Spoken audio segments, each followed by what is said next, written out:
అంటే of course ఆ India Pakistan అదంతా ఉంటుంది అండ్ మెయిన్ లవ్ ఉంటుంది. మెయిన్ హీరో ఇండియన్, అమ్మాయి పాకిస్తాన్ అన్నం కన్నా వాళ్ళిద్దరు పాపం వాళ్ళిద్దరిని చూస్తే మనకు నిజంగా వీళ్ళు కలవాలి అన్న ఇది అనిపిస్తుంది. సో యా, చెప్పేదాకా నాకు ఇప్పుడు కాంప్లిమెంట్ ఇవ్వలేదు మా నాన్న. కానీ ఇంకా సినిమా షూటింగ్ అయ్యాక కూడా ఎప్పుడైనా బాగుందిరా అంటారు, కానీ ఆయన ఎప్పుడు నాకు కాంప్లిమెంట్ ఇవ్వలేదు. బట్ షూటింగ్లో జరిగే షూటింగ్ అప్పుడు ఒక్కరోజు మాత్రం ఆయన సూపర్ రా అని చెప్పారు. ఆ సూపర్ అన్న వర్డ్ నేను మా నాన్న నుంచి ఫస్ట్ టైం వింటాం నా గురించి. ఆయన అప్పుడు మేబీ ఆయన ఎక్సైట్మెంట్లో అనేసారు. నాకు ఇంకా డే కూడా గుర్తు, అది October 12th. That's the best day of my life. అది actually I'm done with my studies because చిన్నప్పటి నుంచి సినిమాలు ఉండేవన్నమాట. And I've completed my 10th and I've inter also, and I'm done with my studies right now because I cannot study more. నాకు ఇప్పటికే ఒక MBBS చేసిన feeling ఉంది.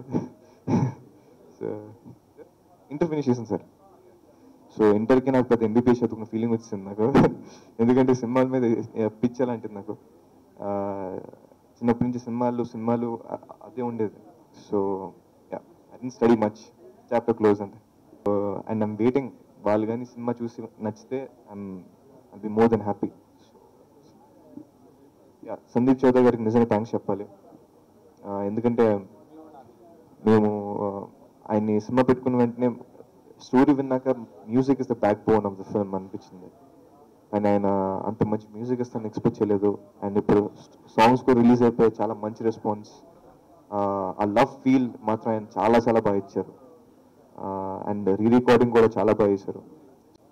అంటే దిల్ రాజు గారికి అంటే ఆయన థ్యాంక్స్ అని చాలా చిన్న వర్డ్. ఎందుకంటే ఆయన సినిమా టేకప్ చేయడం అన్నది ఐ వాజ్ వెరీ హ్యాపీ. నాకు ఇంకా హ్యాపీ ఏంటంటే డాడీది Dil Raju సార్ది combination after idiot, Pokiri, ఇప్పుడు మెహబూబా. సో మళ్ళీ ఆ మ్యాజిక్ వర్క్ అవ్వాలని కోరుకుంటున్నాను. దిల్ రాజు గారికి నిజంగా థ్యాంక్స్ చెప్పాలి. ఎందుకంటే ఐ డెంట్ ఎక్స్పెక్ట్ ఆ రోజు ఆ ప్రెస్ నోట్ రిలీజ్ అవ్వగానే ప్రతి ఒక్కరు ఫోన్ చేసి సినిమా రిలీజ్ కూడా అవ్వకుండా ఆయన just because he took the film అందరూ కంగ్రాట్స్ అని చెప్పేశారు. So I have to really thank you for that. My next film is డాడ్తోనే ఉంటుంది, అంతనే ఉంటుంది. వీడియో నచ్చిందా? అయితే ఓ లైక్ వేసుకోండి, లేదంటే ఓ కామెంట్ చేయండి. ఎప్పటికప్పుడు మా వీడియోస్ చూడాలంటే సబ్స్క్రైబ్ చేసుకోండి.